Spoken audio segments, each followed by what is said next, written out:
Mesdames, Messieurs, bonjour et bienvenue sur CCTV Français pour cette nouvelle édition du journal. À la une, les Chinois célèbrent le premier jour du calendrier lunaire, alors que CCTV diffuse des images du festival annuel du printemps.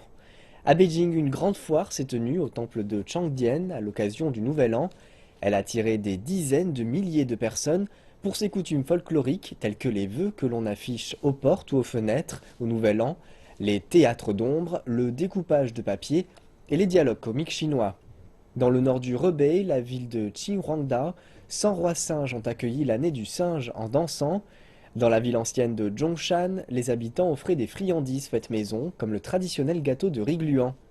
La population espère ainsi que l'année à venir sera aussi bonne que le dessert proposé. Pour les habitants de Hakka, dans la province du Fujian, sur la côte sud-est de la Chine, les familles se réunissent dans des édifices fabriqués en terre pour un dîner. La structure ronde ou carrée reflète la poursuite de l'unité et de l'harmonie des Chinois. Quant aux pandas de la ville de Chengdu, ils ont eu leur cage décorée de papier découpé et de lanternes chinoises. Le gala de la fête du printemps de CCTV se déroule chaque année à l'occasion du réveillon du Nouvel An chinois. Cette année, le spectacle a duré 4h30 avec au programme des chansons, des danses, des sketchs, du kung-fu et de la magie. L'événement a été diffusé en direct de 5 sites différents en Chine, avec pour principal lieu de diffusion Beijing. À Quanzhou, dans le sud de la Chine, le gala s'est tenu dans un grand temple. Les performances originales et les feux d'artifice étaient intégrés au spectacle. Dans la ville ancienne de Xi'an, le spectacle fut animé par des danses de folklore traditionnelles. Dans la ville de Guangzhou, au sud de la Chine, le spectacle comportait en outre une danse synchronisée et exécutée par 500 robots miniaturisés humanoïdes et une armée de drones a illuminé le ciel. Dans le nord du pays, à Roulombouer, au programme de l'événement figuraient de la musique et des danses traditionnelles exécutées à l'intérieur et l'extérieur d'une yourte mongole ou bien d'une tente portative. En ce premier jour du Nouvel An chinois, c'est la tradition pour beaucoup de se rendre dans les temples bouddhistes pour prier et brûler de l'encens. CCTV est allé dans l'un des lieux de culte les plus célèbres de Beijing, le temple des lamas. Reportage. Dans le froid de l'hiver, une prière. Des milliers de personnes se sont rendues devant le temple vers 5 h du matin pour être sûrs d'être les premiers à entrer. Ils veulent tous bien commencer une année qu'ils souhaitent sereine et paisible. Je suis arrivé ici à 20 h hier soir. C'est la première fois que je prie ici. Je veux prier pour la santé de ma famille. Je fais ça depuis plus de 10 ans. Chaque année, je suis la première sur place.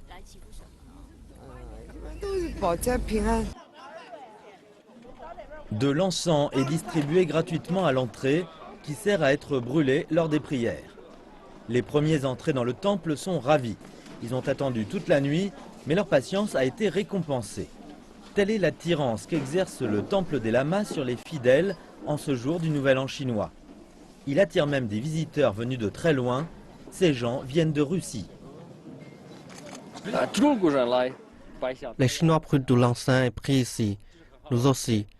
Nous souhaitons à tous une bonne année et une heureuse fête du printemps. Une interdiction des véhicules a été mise en place devant le temple.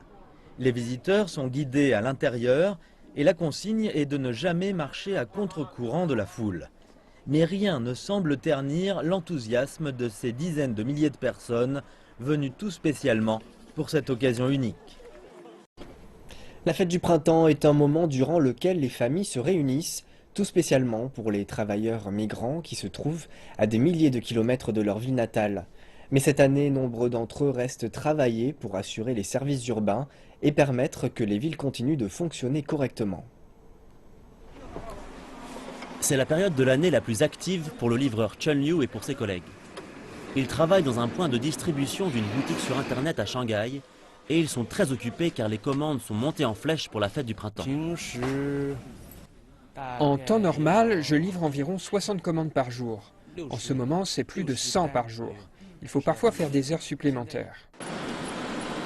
Chun a travaillé dans ce quartier pendant plus de 5 ans et il est devenu au fil du temps un élément indispensable de la vie des résidents.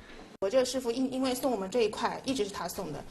livreur travaille dans mon quartier depuis longtemps. Il travaille bien. Je commande toujours des choses lourdes, comme de l'eau en bouteille. Il rend ma vie bien plus facile. Chun vient de la province de l'Anhui et il a décidé de rester et de travailler pendant les vacances, car ici, les affaires continuent de tourner. J'ai maintenant de bonnes relations avec mes clients, car nous apprenons à nous connaître progressivement. Si je rentre chez moi pour le nouvel an, ils ne pourront pas recevoir leurs commandes à temps. C'est ainsi. Il a envoyé sa femme et son fils chez ses parents pour qu'ils puissent se réunir malgré son absence. La fête du printemps est un événement très important pour les familles chinoises. Évidemment, mes parents veulent me voir et cela ne me gêne pas de gagner moins pour rentrer dans ma ville natale.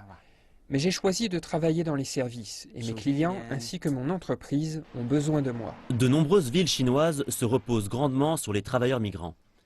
Grâce à Chun et à ceux qui restent travailler, les villes continuent de fonctionner, ce qui facilite la vie des habitants pendant les vacances. Le festival du printemps est l'occasion d'un rassemblement familial. Mais pour Chun et pour ceux qui ne peuvent pas rentrer chez eux pour célébrer le nouvel an, leur famille est là dans leur cœur, et peu importe la distance. La période de pointe dans les transports de la fête du printemps a commencé alors que des millions de personnes rentrent chez elles voir leur famille.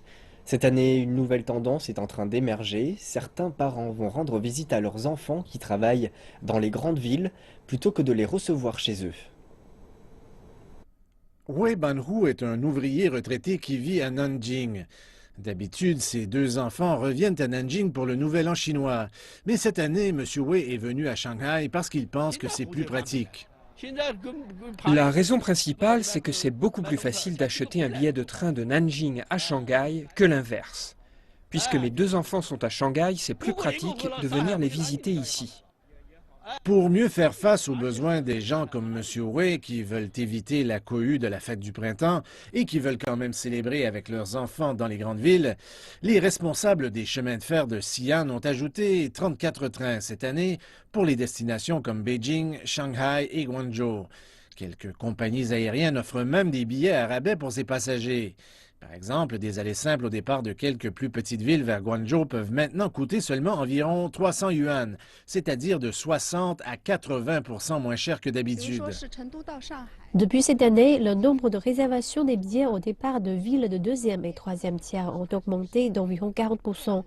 Le nombre de réservations pour les vols comme Chengdu-Shanghai ont bondi de 60%. Alors, on me dit que la tendance est assez forte. Cependant, les opinions sont partagées chez les jeunes au sujet de cette tendance. Idéalement, j'aimerais bien que mes parents passent le Nouvel An à Shanghai. Je pourrais même les amener voir les sites touristiques. Et en plus, c'est plus facile d'acheter des billets. Je préfère retourner à la maison pour célébrer la fête du printemps. C'est une autre atmosphère. Si mes parents viennent me visiter, je devrais organiser plein de trucs, ce qui demande un peu de temps. Le 2 février marque le 10e jour de la période de pointe dans les transports de la fête du printemps. Au total, 400 000 personnes ont quitté Shanghai lundi de l'une des 3 gares ferroviaires de la ville. Le Nouvel An chinois est l'occasion pour les familles chinoises de se réunir, mais pour ceux qui ont la mission d'assurer la sécurité des voyageurs, cette période de fête est l'une des plus intenses. Les inspecteurs de la sûreté ferroviaire marchent le long des rails pour s'assurer qu'il n'y a pas de risque pour les trains qui les empruntent. Se lever tôt pour éviter le passage des trains. Wang Guole et ses collègues débutent leur journée de travail à 3 h du matin. Aujourd'hui, ils vont contrôler le plus long tunnel de la ligne ferroviaire Yilan qui relie la province du Hubei au centre de la Chine à la ville de Chongqing au sud-ouest du pays. Pour faire notre travail, il nous faut passer avant les trains. C'est pourquoi nous travaillons de 4 h à 9 h 30 du matin. Ils doivent inspecter les 13 km de tunnel en 6 heures. Il fait très sombre à l'intérieur. Et avec des installations de transmission de signal tous les 100 mètres, les travailleurs pourraient facilement trébucher. Au début, j'avais peur. J'entends toujours des bruits derrière moi et il fait très noir. Un jour, j'ai pensé qu'il y avait quelqu'un derrière moi. Et je me suis rendu compte que c'était un rat. Le groupe de Wang compte 11 personnes. Leur responsabilité principale, c'est celle de vérifier qu'il n'y a aucun risque pour la sécurité des trains qui passent sur les ponts, dans les tunnels et tout le long des voies de chemin de fer. Les trains se déplacent à une vitesse qui dépasse les 100 km/h dans les tunnels. À cette vitesse, même une petite pierre qui tomberait sur le train pourrait être extrêmement dangereuse. Le son d'un fort klaxon indique qu'un train approche. Les inspecteurs doivent alors se réfugier dans un compartiment spécialement conçu pour les accueillir. Des trains supplémentaires ont été affrétés pour la période du Nouvel An chinois. En temps normal, les inspecteurs doivent laisser passer 3 trains au cours de leur période de travail, mais ces derniers jours, ce sont 5 trains qu'il leur faut éviter. Ils ne peuvent pas nous voir, mais nous sommes heureux de constater que notre travail permet aux voyageurs de se déplacer en toute sécurité. L'équipe de Wang est en charge de 288 km de rails dans la zone de Kinmen. Ils doivent parcourir les voies tous les mois et totalisent près de 3000 km de voies ferrées chaque année. Le réseau ferré de Yilan, qu'ils sont en train d'inspecter, passe à travers 159 tunnels et emprunte 253 ponts. Il leur faudra 5 jours pour inspecter l'ensemble de la ligne. Le pont ressemble à un arc-en-ciel, c'est très beau. Je ressens de la fierté à chaque fois que je vois un train qui le traverse, car je sais que c'est nous qui en avons assuré la sécurité. La plupart de ces héros méconnus sont des jeunes diplômés de l'université, assumant des responsabilités loin des leurs, afin d'assurer notre sécurité. Wang dit que l'ensemble des membres de son équipe pensent beaucoup à leurs proches pendant cette période de fête qu'est le Nouvel An chinois. Mais ils ont également conscience de l'importance de leur travail dans une période si particulière. Outre les transports, le commerce en Chine connaît également un pic. De nombreux Chinois se préparent à faire des provisions ou à voyager pendant la fête la plus importante de l'année. À la campagne, la fête est particulièrement importante. Voyons ensemble ce que la population rurale achète. Pendant le Nouvel An chinois, les achats pour les provisions de vacances sont un événement majeur qui se déroule en amont des réunions de famille. Nombreux sont ceux qui cherchent les remises. Nous avons des fèves rouges, des boules de viande et des arachides ici, et le tout ne coûte que 100 yuan. De nos jours, le moyen le plus chinois de faire la chasse aux soldes se fait en ligne. Mais qu'en est-il de ceux qui n'ont pas d'accès à Internet? De nombreuses plateformes de commerce électronique ont mis en place des services d'aide à l'achat dans les zones rurales. Je ne sais pas comment me servir d'un ordinateur, mais ces assistants de commerce électronique vont m'aider à placer ma commande. Je paierai à la livraison. J'achète de la farine de riz pour mon petit-fils. Elle est importée des États-Unis. Je la recevrai 5 jours après avoir passé commande. Le ministère du Commerce dit qu'il y a eu pour 353 milliards de yuans de transactions de commerce électronique en 2015 en Chine rurale, soit le double de 2014. Le plus gros de ces transactions concernait des produits agricoles. Une chaîne de magasins de Shanghai a décidé d'embaucher une dizaine d'étrangers pour qu'ils soient coursiers pendant la fête du printemps. Explication en images.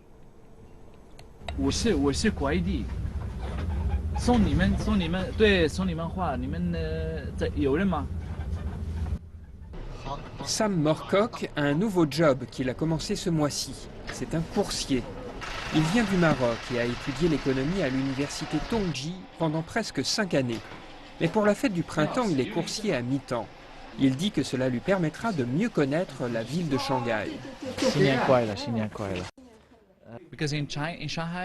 Parce qu'il n'y a rien à faire à Shanghai pendant ces vacances, personne dans les rues, je m'ennuie. Alors on sort, on rencontre des gens. Si on reste avec des étrangers, on ne parle pas chinois. Mais j'aime parler cette langue. C'est pour ça que je vais chez les Chinois et je leur dis bonjour, comment ça va? Oui, c'est comme ça me plaît.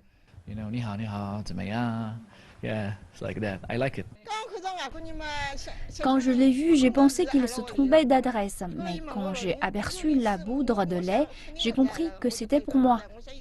Il souriait et le service était bon. Morcock fait partie d'un groupe d'une quinzaine d'étrangers qui vont travailler dans les quartiers du centre-ville comme Huangpu et Changning. Ils affirment avoir choisi ce travail pour l'expérience, pas pour l'argent. Les coursiers étrangers sont d'une grande aide pendant le Nouvel An chinois, lorsqu'il y a un manque de main-d'œuvre. Chaque fois que je vois une nouvelle adresse sur le colis, c'est comme un défi pour moi. C'est où? Je pense que c'est la meilleure manière de mieux connaître Shanghai. C'est la période de la fête du printemps. Alors j'y vais et je peux voir comment ils fêtent le Nouvel An. Je peux en faire l'expérience. Nous avons une demande pour les coursiers et les étrangers ne forment qu'une partie de l'équipe.